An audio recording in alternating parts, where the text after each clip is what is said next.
चलिए बच्चों next graph की तरफ चलते हैं। तो नेक्स्ट ग्राफ है plotting the graph P versus V, pressure versus volume. ये बॉयस लॉ ने बताया था, बॉयस लॉ जो था। तो ये ग्राफ बनाते हैं आपका, ठीक है। यहाँ पे प्रेशर ले लीजिए, यहाँ पर वॉल्यूम ले लीजिए। और बॉयस लॉ के according at constant temperature pressure is inversely proportional to the volume, या फिर volume is inversely proportional to the volume. तो ये जो ग्राफ था आपका, इस तरीके से आप प्लॉट कर सकते हैं। सबसे पहले आइडियल गैस के लिए करेंगे, तो ये आइडियल गैस के लिए किया मैंने, ठीक है। इसको मैंने थोड़ा डार्क कर दिया है ताकि आपको समझ में आए कि ये आपकी आइडियल गैस है। तो यहां मेंशन कर देता हूं आइडियल गैस, ठीक है। यहां पे क्या देख रहे हो, ये जो आपका ग्राफ जो है, ये जो कर्व है, प्रेशर देखिए, ये वाली जो वाई एक्सिस जो है ये प्रेशर को शो कर रहा है, ये वॉल्यूम को शो कर रहा है। अगर मैं यहां पर देखूं, देखिए ये वॉल्यूम है, ये प्रेशर है, ठीक है। तो यहाँ पे प्रेशर ज्यादा है, वॉल्यूम क्या है, कम है। जैसे जैसे आप नीचे आओगे प्रेशर कम होगा और वॉल्यूम जो है इस साइड इंक्रीज होगी, इस साइड इंक्रीज होगी। तो ये जो ग्राफ बनाया, ये बनाया आइडियल के लिए। अब दूसरा ग्राफ जो बनाया उन्होंने, ये बनाया रियल गैसेस के लिए। इसको लिख देते हैं रियल गैस। अब बच्चों इसमें क्या डिफरेंस देखा, हमारे पास जब हमने आइडियल गैस के लिए ग्राफ प्लॉट करा और रियल गैस के लिए किया, तो दोनों एक दूसरे से डिफर थे, अलग थे। तो सबसे पहले फर्स्ट पॉइंट हम ये लिखेंगे कि if we plot the graph P versus V, अगर हम ग्राफ प्लॉट करते हैं तो हमारे को क्या ऑब्जर्वेशन मिलती है, if we plot the graph pressure versus V, then the ideal gas, the behavior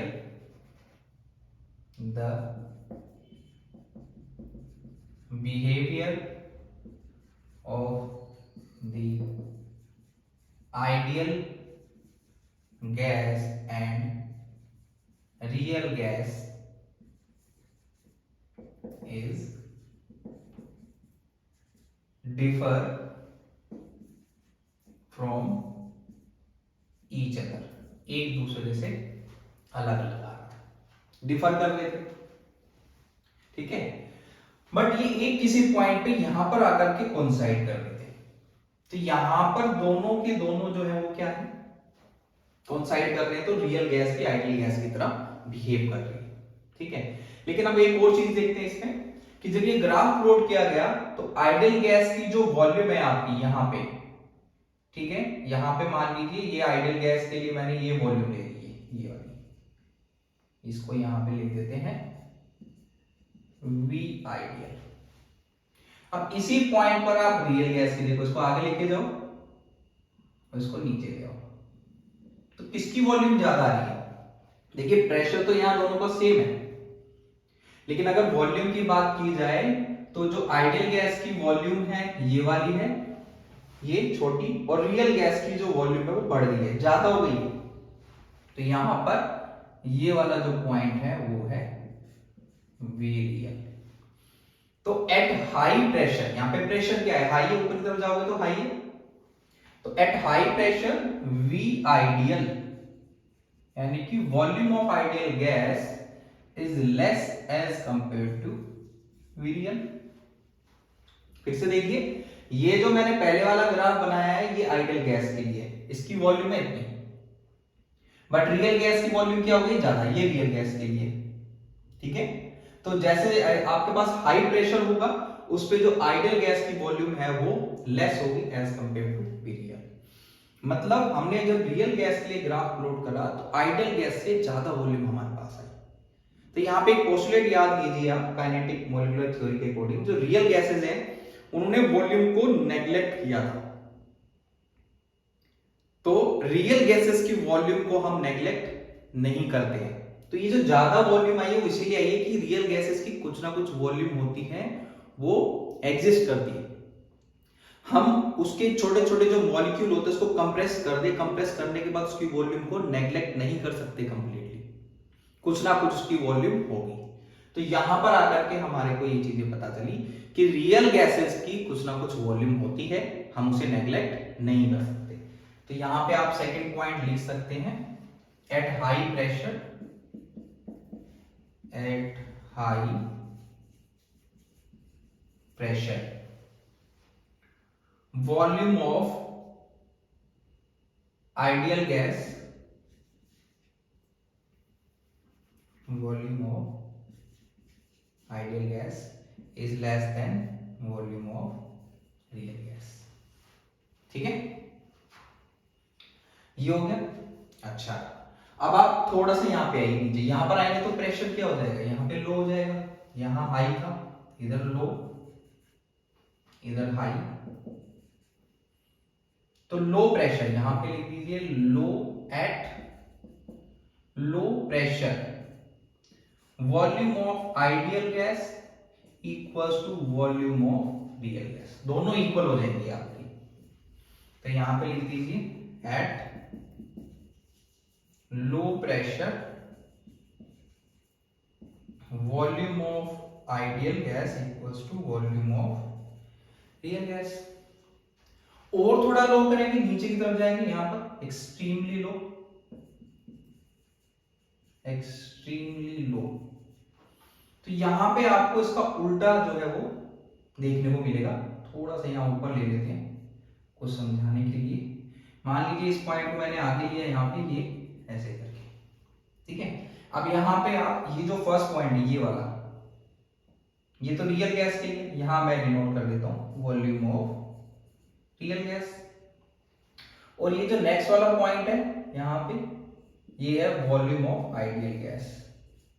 तो देखिए किसकी वॉल्यूम ज्यादा आ रही है यहाँ पे, भाई ये वॉल्यूम को शो कर रहा है आइडियल गैस, देखो ये इतना है, ये रियल है, यहाँ उल्टा हो गया। ऊपर क्या था, यहाँ पे आइडियल की जो वॉल्यूम थी वो कम थी, रियल की ज्यादा थी। और नीचे वाले में क्या हुआ, रियल की कम हो गई, आइडियल की ज्यादा हो गई। तो यहाँ पे आप लिख सकते हैं V ideal is greater then V real. तो यहाँ पे लिख दीजिए eight extremely low pressure volume of ideal gas is greater than volume of real gas। तो बच्चों ये जो डेविएशन देखने को मिला है, हमारे पास जो पोस्टुलेट था जो हमारे को kinetic molecular theory of gases में मिला था कि वॉल्यूम को हम नेग्लेक्ट कर देते हैं, हम नेग्लेक्ट नहीं कर सकते, उसी की वजह से ये डेविएशन आ रहा है, ये चीजें देखने को मिल रही है। तो इसको आप नोट कर लीजिए। इसके बाद एक और ग्राफ है, उसको और देखते हैं, उससे और क्या क्या इंफॉर्मेशन मिलती है। तो ग्राफ की हेल्प से ही ये सारी की सारी जो है ऑब्जर्वेशन ली गई थी साइंटिस्टों के थ्रू, और बताया गया था कैसे रियल गैस जो है वो आइडियल गैस से डेविएट करती है। तो इसे नोट कर लेना।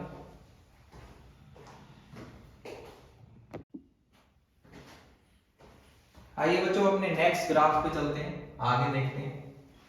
Plotting the graph PV upon में nRT वर्सेस P और Z वर्सेस P। आप लोग सोच रहे होंगे ये Z क्या है, पीवी अपॉन में nRT क्या है। तो बच्चों हमारे पास जो Z होता है वो होता है कंप्रेसिबिलिटी फैक्टर। तो हमें पता है पीवी इक्वल्स टू होता है nRT, और अगर आप पीवी को डिवाइड कर दें nRT से तो you will get Z, and Z is known as compressibility factor. ठीक है, तो इसमें सबसे पहले फर्स्ट हम आइडियल गैस के लिए चलते हैं। First point, for ideal gas Z is always equals to 1, ठीक है, और PV is always equals to nRT। Ideal gas के लिए Z जो होता है वो हमेशा 1 होता है और PV is always equals to nRT। हम इसका ग्राफ देखते हैं। ये यहां पर इस एक्सिस पे लेंगे PV अपॉन में nRT, ठीक है, और Z भी लिख सकते हैं आप। तो ये यहां पे ग्राफ ये ले लेते हैं Z। अब इसको प्रेशर के आगे जो है हमें प्लॉट करना है, ठीक है। Z की यहां वैल्यू ले लेते हैं 0.2, 0.4, 0.6, 0.8, यहाँ पे 1, फिर 1.2, 1.3, सॉरी 1.4, 1.6 एंड सो ऑन। तो बच्चों जब आइडियल गैस के लिए ये ग्राफ जब प्लॉट किया गया तो मेरे पास Z इक्वल्स टू क्या है बच्चों 1, कंप्रेसिबिलिटी फैक्टर क्या है मेरे पास 1, ठीक है। अब यही ग्राफ हम किसके लिए प्लॉट करेंगे, रियल गैसेस के लिए। तो रियल गैस के लिए जो हमने किया, अगेन गैसेस ले लेते हैं अपनी हुई H2, He, CH4, Cu, ठीक है। तो आपके पास जब इसके अगेंस्ट ये जो रियल गैसेस ली जब ग्राफ प्लॉट किया गया तो आपने देखा था कि यहां पर ये तो आया था हीलियम के लिए ऐसे, हाइड्रोजन के लिए ऐसे, ठीक है। तो यहां पर अगर इन दोनों गैस का देखा जाए तो Z is always greater than 1 for real gases. Hydrogen and helium के लिए क्या है, Z इज ग्रेटर देन 1। तो यहां पे लिखेंगे secondly for real gases Z if, इसमें दो कंडीशन आएगी क्योंकि एक में Z ग्रेटर देन आएगा, कुछ गैसेस के लिए लेस देन आएगा। तो सबसे पहले लेते हैं if Z is greater than 1। अगर 1 होगा तो क्या होगा बच्चों, अगर 1 होगा आपके पास, ग्रेटर देन 1 होगा, तो जब आप इस पे प्रेशर बढ़ाएंगे तो गैसेस जो है वो कंप्रेस नहीं होंगी, जल्दी से कंप्रेस नहीं होंगी, वहां पे कुछ फोर्स जो है वो एक्ट करेगी। याद कीजिए काइनेटिक मॉलिक्यूलर थ्योरी के अकॉर्डिंग एक पोस्टुलेट और था आइडियल गैस के लिए कि there is no force of attraction between the molecules of the gas, उनके बीच में कोई अट्रैक्शन नहीं होता। लेकिन रियल गैसेस जो होती है उनके बीच में अट्रैक्शन भी होता है, रिपल्शन भी होता है। कुछ फोर्सेज होती है जो एक्ट करती है, कुछ अट्रैक्टिव फोर्सेज होती है, कुछ रिपल्सिव फोर्सेज होती है, दोनों को मिला दो तो इंटरमोलिकुलर फोर्सेज हो जाती है, ठीक है। तो यहां पर क्या होगा, जैसे जैसे आप प्रेशर इंक्रीज करोगे इस गैस को कंप्रेस करना डिफिकल्ट हो जाएगा। क्यों हो जाएगा, क्योंकि इनके मॉलिक्यूल्स के बीच में अगर आप प्रेशर बढ़ाते हो तो कुछ रिपल्सिव फोर्सेज एक्ट करती हैं और रिपल्सिव फोर्सेज इनको एक दूसरे से दूर लेके जाती हैं। क्योंकि हमारे पास कोई भी एटम है, मान लीजिए ये है, यहां प्रोटॉन, बीच में हमारे पास न्यूक्लियस है, ठीक है, यहां पर इलेक्ट्रॉन जो है वो रिवॉल्व करते हैं इसके चारों तरफ। तो जब इनके पर आप प्रेशर लगाते हो बच्चों, तो ये जो आपके पास यहां पर इलेक्ट्रॉन पे नेगेटिव चार्ज, प्रोटॉन पे तो दोनों के सेम चार्ज होते हैं, उन पे ऐसी फोर्स एक्ट करती है कि वो इनको रिपेल करती है, मतलब रिपल्सिव फोर्स लगती है इसके ऊपर। तो यहां से इससे हमें ये पता चला कि रियल गैसेस में कुछ फोर्सेस होती हैं, ठीक है। तो आप इसके लिए आप यहां पे लिख दीजिए if Z equals to 1 then PV is not equals to nRT, तो इसकी इक्वल नहीं होगा। दूसरा PV is always greater than nRT, ठीक है। और आप लिख सकते हैं on increasing the pressure, या सिंपली आप लिख दीजिए यहां पे कि gases when if Z is greater than 1 the gases are more difficult to compress. हम गैस को कंप्रेस नहीं कर पाते क्योंकि वहां पे कुछ फोर्स ऑफ रिपल्शन जो है वो काम करने लग जाता है। ठीक है, उसके बाद अच्छा कौन सी गैसेस के लिए था तो वो यहां पे भी लिख सकते हैं, इसमें लिख दीजिए if z is greater than 1 और गैसेस का नाम भी यहां पे मेंशन कर दीजिए H2 एंड He, आपको याद रहेगा। ठीक है, अच्छा थर्ड पॉइंट पे आ जाते हैं अपने, किसके लिए CH4 के लिए। इसका ग्राफ ऐसे जा रहा था नीचे की तरफ फिर ऊपर, ऐसे ही आपका जो आया CO के लिए आया, एक CH4 के लिए एक CO के लिए। अब इसमें देखिए दोनों ही चीजें देखने को मिल रही है। सबसे पहले तो नेगेटिव जा रहा है बच्चों नीचे की तरफ, मतलब z इज लेस देन 1 किसके लिए, CO के लिए, बट ग्रेटर देन 1 भी है, दोनों चीजें आ रही है इसके अंदर। तो यहां पे क्या होगा मेरे पास, अब मैं कंडीशन वही लूंगा लो प्रेशर। लो प्रेशर पे क्या होगा कि जो मेरे पास z है वो लेस देन 1 आएगा। तो आप लिखिए for real gases CH4 and CO if Z is less than 1, नीचे की तरफ आ रहा है less than 1, तो gas will be compressed easily. The gas says will be compress easily. ठीक है, किस प्रेशर पे, एट लो प्रेशर, ये भी याद रखना है। अब देखिए लो प्रेशर पे भी कंप्रेस हो रही है, दैट मींस कौन सी फोर्स इस पे एक्ट कर रही है, अट्रैक्टिव फोर्सेस। हम ज्यादा प्रेशर नहीं लगा रहे, कम प्रेशर लगा रहे, कम प्रेशर पे भी अट्रैक्टिव फोर्सेस काम कर रही है। और ऊपर वाली गैस उस पे अगर आप प्रेशर लगा रहे हो, लगाए जा रहे हो, बढ़ाए जा रहे हो, तो वहां पर भी अट्रैक्टिव फोर्सेस काम नहीं कर रही है, वहां रिपल्सिव कर रही है। तो यहां एक टाइम तक तो आपकी क्या करेंगे, अट्रैक्टिव फोर्सेस करेंगे। जैसे जैसे प्रेशर इंक्रीज करोगे, यहां पे जैसे जैसे प्रेशर इंक्रीज करोगे वैसे वैसे क्या होगा, आपका इसकी वैल्यू जो है जेड से ज्यादा होती चली जाएगी, मतलब एट हाई प्रेशर। अच्छा इसमें तीन कंडीशन ले सकते हो कि एक तो मेरे पास एट, मैंने यहां पे लिखा लो प्रेशर, ये वेरी लो कर दो आप, एट वेरी लो। ठीक है, फिर सेकंड पॉइंट इसमें लिख दो, यहां पे ए पॉइंट करके लिखो, बी पॉइंट पे लिखो if z is equal to 0, क्योंकि इसमें यहां पे 0 भी आ रहा है देखिए इन गैसेस के लिए। तो यहां पे जो प्रेशर हम लिखते हैं बच्चों, जब भी कोई रियल गैस आइडियल गैस की तरह बिहेव करती है वो होता है हमेशा at low pressure and high temperature, ये कंडीशन याद रखना। तो if z equals to 0 for real gases they behaves ideally, they sorry 0 नहीं 1 आएगा, 1 if z equals to 1 for real gases they behaves ideally। ठीक है, लास्ट पॉइंट ले लेते हैं,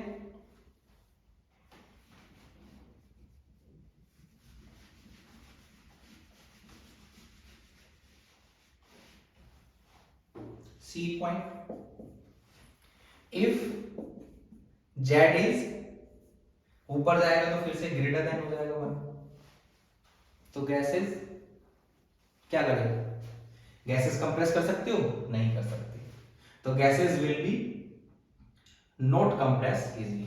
तो आप ये लिख दीजिए या फिर सिंपली लिख दीजिए गैसेस, रियल गैसेस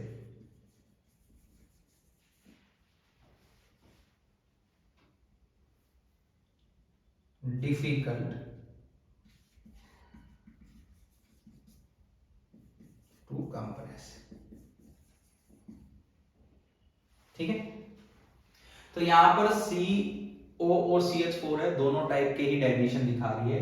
जैसे जैसे आप प्रेशर इंक्रीज करोगे, देखिए प्रेशर जब आपने लो करा था तो वो एक दूसरे के क्लोज आ रहे थे, कुछ ज्यादा ही लोग करते हैं, ज्यादा क्लोज आए तो उनके बीच में ऐसी एक रिपल्सिव फोर्स लगेगी, वो एक दूसरे को फिर से पुल करने लगे, वापस जाने लगे, उसमें रिपल्सिव फोर्स, पहले अट्रैक्टिव फोर्स अट्रैक्ट करी थी, फिर उसमें रिपल्सिव फोर्स एक्ट करने लगी।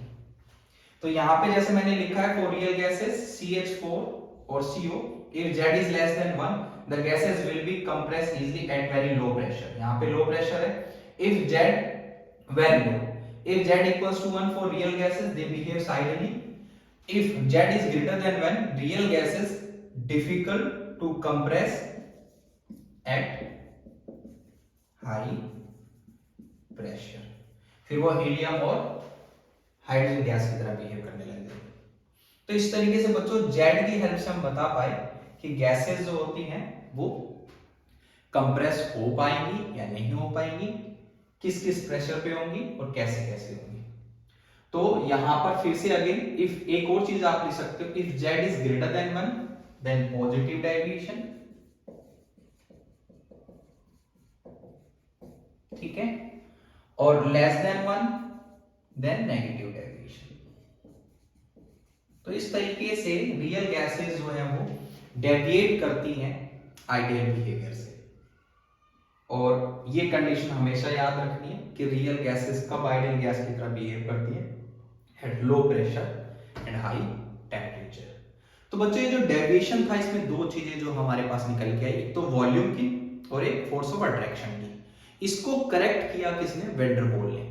रियल गैस इक्वेशन को मॉडिफाई किया और फिर उन्होंने रियल गैसेस के लिए एक इक्वेशन दी, उस इक्वेशन का नाम था वेन डर वाल इक्वेशन फॉर रियल गैस। तो इसे आप नोट कीजिए, और अगर नेक्स्ट टॉपिक है हमारा आगे का वेन डर वाल इक्वेशन फॉर रियल गैसेस।